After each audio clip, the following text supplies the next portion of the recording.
छा बिलावल परडेही वज़ीर थियण वञी रहियो आहे। चेयरमैन पीपल्स पार्टी पाण ॿुधाए छॾियो। पार्लियामेंट हाउस में मीडिया सां ॻाल्हाईंदे बिलावल भुट्टो ज़रदारी चयो आहे त पीटीआई हुकूमत दौर में जमहूरियत खे नुक़सान पहुतो। अदलिया जो फ़ैसिलो इदारनि खे गैर मुतनाज़े करण जी हिकु शुरूआत आहे। ओवरसीज़ पाकिस्तानियन खे वोटिंग जी हिकु मजूज़ा कानून ऐं तहफ़ुज़ ॾींदासीं। MQM सां मुआहदे जे मुतालबनि में मुंहिंजी ख़्वाहिश शामिल हुई।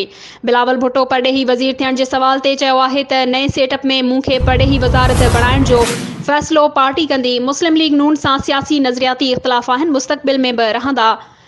मेमोगेट कमीशन जमहूरियत जे ख़िलाफ़ साज़िश हुई। ख़त जे मामले ते परडेही वज़ारत क़ौमी सलामती कमेटी खे मुतनाज़े बणाइण जी कोशिश कई वई।